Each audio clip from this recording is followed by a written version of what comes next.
जय श्री राम, जय श्री कृष्ण। उस परम पिता परमेश्वर को कोटि कोटि नमन, जिनकी कृपा से आज हम उस गुप्त और दिव्य ज्ञान के महासागर में प्रवेश कर रहे हैं, जो एक साधारण स्त्री को साक्षात मां जगदम्बा का स्वरूप, एक सृजनकर्ता बना देता है। मित्रों, ये कोई साधारण चर्चा नहीं, ये एक महाअनुष्ठान का आरंभ है।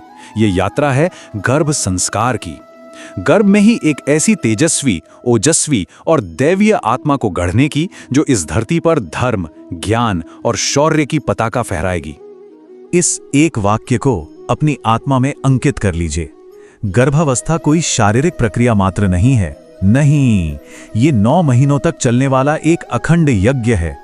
एक ऐसी परम तपस्या है जिसमें आप केवल हाड़ मांस का पुतला नहीं, बल्कि एक चैतन्य आत्मा को, एक नए युग के भविष्य को, स्वयं नारायण के एक अंश को आकार दे रही हैं। समझिए इस बात को। आपका गर्भ एक तपोभूमि है, एक पवित्र देवालय है, जहां एक महान आत्मा इस संसार में अवतरित होने की साधना कर रही है। मैं आपसे केवल रुकने का आग्रह नहीं कर रहा, नहीं, मैं आपको इस आध्यात्मिक अनुष्ठान में यजमान बनने का निमंत्रण दे रहा हूं। इस अमृत ज्ञान गंगा में अंत तक डुबकी लगाइए और स्वयं उस रहस्य को जानिए कि कैसे आप अपने शिशु को अभिमन्यु जैसा वीर, प्रहलाद जैसी अटूट भक्ति से युक्त और ध्रुव जैसा अटल निश्चय वाला बना सकती हैं। यह अवसर स्वयं परमात्मा ने आपको दिया है, इसे व्यर्थ मत जाने दीजिएगा। और यदि आप चाहती हैं कि प्रभु श्री कृष्ण की कृपा दृष्टि, उनकी सुरक्षा का चक्र आपके शिशु पर 9 महीने और उसके बाद भी सदैव बना रहे, तो इस ज्ञान यज्ञ में अपनी पुण्याहुति अवश्य डालें। इस दिव्य प्रवाह को एक लाइक देकर अपना संकल्प प्रकट करें। चैनल को सब्सक्राइब करके इस धर्म परिवार का अंग बनें और इस ज्ञान को हर उस सौभाग्यशाली मां तक पहुंचाएं जिसके गर्भ में एक देवात्मा पल रही है। विश्वास मानिए, आपका यह एक पुण्य कर्म आपके शिशु के चारों ओर एक ऐसा अभेद्य आध्यात्मिक सुरक्षा कवच बना देगा जिसे कोई नकारात्मक शक्ति भेद नहीं पाएगी।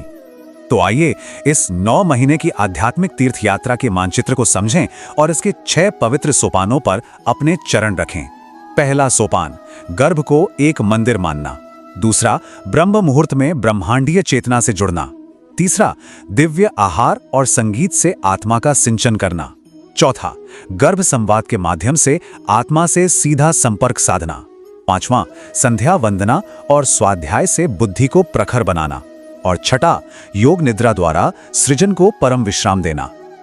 यात्रा का प्रथम और सबसे महत्वपूर्ण चरण, ये समझिए और अनुभव कीजिए कि आपका गर्भ कोई साधारण अंग नहीं, ये एक जीवंत, जागृत दैवीय मंदिर है।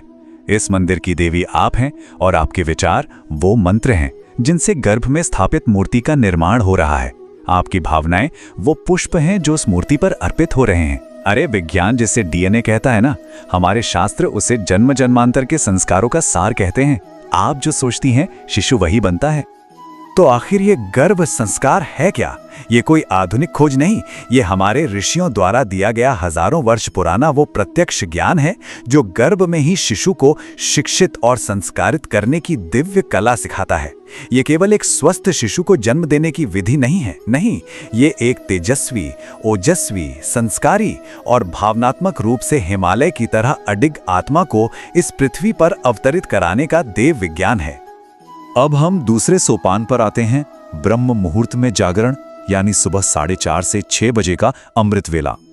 यह कोई साधारण समय नहीं, यह देवताओं का समय है जब ब्रह्मांड की समस्त सकारात्मक ऊर्जा, सारी दिव्य चेतना गंगा की धारा की तरह पृथ्वी पर उतरती है। इस समय जागना केवल नींद से उठना नहीं, बल्कि उस ब्रह्मांडीय ऊर्जा के महासागर में स्वयं को और अपने शिशु को स्नान कराना है। ब्रह्म मुहूर्त में उठकर 3 पवित्र कर्म अवश्य करें। सबसे पहला, कृतज्ञता। आंखें खुलते ही दोनों हाथों को देखकर परमात्मा का धन्यवाद करें कि उन्होंने आपको सृजन का यह सौभाग्य दिया। अपने गर्भ पर हाथ रखकर अपने शिशु को प्रेम से कहें, सुप्रभात मेरी दिव्य आत्मा। दूसरा, ऊषापान। तांबे के पात्र में रखा गुनगुना जल ग्रहण करें।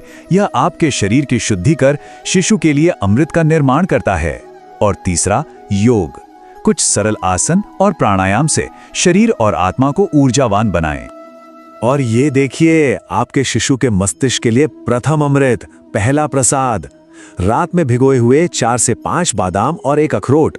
ये कोई साधारण मेवा नहीं है, ये आपके शिशु के मस्तिष्क के विकास के लिए, उसकी प्रज्ञा और मेधा को जागृत करने के लिए पहला ब्रह्म टॉनिक है। इसे पूरे भक्ति भाव और प्रेम से ग्रहण करें, ये संकल्प करते हुए कि ये शिशु की बुद्धि को सूर्य के समान तेजस्वी बना रहा है। प्रातः काल का योग केवल व्यायाम नहीं, ये एक साधना है।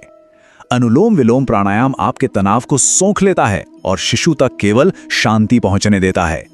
भ्रामरी प्राणायाम करते समय जो ओम की तरह गुंजन उत्पन्न होता है, उसकी दिव्य तरंगे गर्भ में जाकर शिशु के मस्तिष्क की करोड़ों सोई हुई कोशिकाओं को झंकृत कर देती हैं, उन्हें जागृत कर देती हैं। और तितली आसन आपके शरीर को उस महाप्रक्रिया यानी सुखद प्रसव के लिए तैयार करता है। हमारा तीसरा दिव्य सोपान है आहार और संगीत। याद रखिए, जैसा अन्न वैसा मन, जैसा नाद वैसा स्वभाव। आप जो भोजन करती हैं उससे शिशु का शरीर बनता है, और आप जो संगीत या मंत्र सुनती हैं उससे शिशु की आत्मा का स्वभाव बनता है। दोनों मिलकर एक संपूर्ण दिव्य व्यक्तित्व का निर्माण करते हैं। ये केवल शब्द नहीं, ये आत्मिक शक्ति के परमाणु बम हैं। गायत्री मंत्र का तेज शिशु की बुद्धि को सूर्य के समान प्रखर बनाता है। ओम के पवित्र नाद का कंपन, जो स्वयं ब्रह्मांड का स्पंदन है, शिशु को गर्भ में परम शांति और एकाग्रता प्रदान करता है। और महामृत्युंजय मंत्र, अरे ये तो स्वयं भगवान शिव का अभय वरदान है, एक ऐसा सुरक्षा कवच जो शिशु को हर प्रकार की बाधा और व्याधि से बचाता है। अब इस दिव्य संबंध के विज्ञान को समझिए। जब आप कोई रचनात्मक कार्य करती हैं, चाहे चित्रकारी हो, संगीत हो, बागवानी हो या बुनाई, तो आपकी चेतना एकाग्र और शांत होती है। आपकी यही एकाग्रता और शांति तरंगों के रूप में शिशु तक पहुंचकर उसके चित्त पर संस्कार के रूप में अंकित हो जाती है। मतलब आपका हर सृजनात्मक कर्म आपके शिशु के दिव्य गुणों का सृजन कर रहा है। यह एक आदर्श सात्विक थाली का चित्र मात्र नहीं, यह उस मंदिर में बैठे देवता के लिए भोग की थाली है। मल्टीग्रेन रोटी ऊर्जा का स्रोत है। हरी सब्जियां शिशु में रक्त और लौह तत्व का निर्माण करती हैं। दाल प्रोटीन से उसके शरीर को गढ़ती है, और दही सलाद पाचन को सुगम बनाते हैं।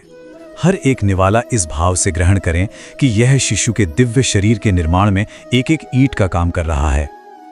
और अब हम यात्रा के सबसे भावुक, सबसे रहस्यमयी और सबसे शक्तिशाली सोपान पर पहुंचते हैं, गर्भ संवाद। ये केवल बात करना नहीं, ये आत्मा से आत्मा को जोड़ने वाला एक सेतु है। ये वो दिव्य कला है जिससे आप जन्म से पहले ही अपने शिशु के साथ एक ऐसा अटूट और अमर बंधन बना लेती हैं जो जन्म जन्मांतर तक आपका साथ निभाएगा। गर्भ संवाद का अर्थ केवल मुंह से बोलना नहीं है, ये मन से, हृदय से, आत्मा से बात करना है। आज का विज्ञान कहता है कि शिशु गर्भ में सुन सकता है, महसूस कर सकता है। अरे हमारे ऋषियों ने तो हजारों साल पहले ही कह दिया था कि शिशु मां की आवाज ही नहीं, उसके विचारों और भावनाओं तक को ग्रहण करता है। आपके विचार ही शिशु की पहली भाषा है, आपकी भावनाएं ही उसकी पहली पाठशाला है। तो क्या संवाद करें उस दिव्य आत्मा से? उसे छत्रपति शिवाजी महाराज की शौर्य गाथा सुनाएं ताकि उसमें वीरता का संचार हो। उसे अभिमन्यु के साहस की कहानी सुनाएं ताकि वो निडर बने। उसे भक्त प्रहलाद की अटूट भक्ति के बारे में बताएं ताकि उसमें श्रद्धा का जन्म हो। उसे बालक ध्रुव के अटल निश्चय की कथा सुनाएं। अपने दिन की अच्छी बातें उससे साझा करें और उसे बताएं कि ये दुनिया कितनी सुंदर है और पूरा परिवार कितनी आतुरता से उसकी प्रतीक्षा कर रहा है। यात्रा का 5वां सोपान है संध्या वंदना और स्वाध्याय। जिस प्रकार दिन का आरंभ दिव्यता से हुआ, उसी प्रकार दिन का अंत भी दिव्यता और ज्ञान के प्रकाश के साथ होना चाहिए। ये समय शिशु की तार्किक और विश्लेषणात्मक क्षमताओं की नींव रखने का है, उसकी बुद्धि रूपी तलवार को और भी प्रखर और धारदार बनाने का है। इस परम सूत्र को याद रखें, माँ जो पढ़ती है, शिशु उसे केवल सुनता नहीं, उसे जीता है, महसूस करता है।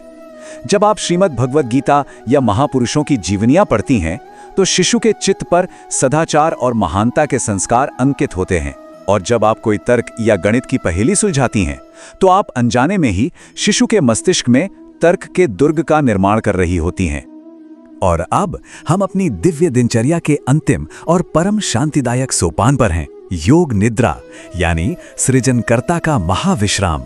सदा याद रखिए, आपके लिए एक शांत, गहरी और तनाव मुक्त नींद आपके गर्भस्थ शिशु के विकास के लिए संसार की सबसे बड़ी औषधि है। इसी दिव्य स्थिलनेस में, इसी परम शांति में उसके शरीर और मस्तिष्क का तीव्रतम विकास होता है। रात्रि विश्राम के लिए इस दिव्य विधि को अपनाएं। पहला, पादाभ्यंग। हल्के गर्म तेल से पैरों के तलवों की मालिश दिन भर की थकान मिटाकर गहरी नींद को आमंत्रित करती है। दूसरा, क्षमा प्रार्थना। सोने से पहले दिन भर में जाने अनजाने हुई हर भूल के लिए सबसे क्षमा मांगे और सबको क्षमा करें। मन का सारा बोझ ईश्वर के चरणों में समर्पित कर दें। और तीसरा, दिव्य संकल्प। अपने गर्भ पर हाथ रखकर शिशु के कल्याण का संकल्प दोहराएं। मेरे साथ पूरे भाव और विश्वास के साथ इस दिव्य संकल्प को अपने आत्मा से कहिए और हर रात इसे अपना सुरक्षा मंत्र बना लीजिए। मेरा शिशु स्वस्थ है, सुरक्षित है और शांत है।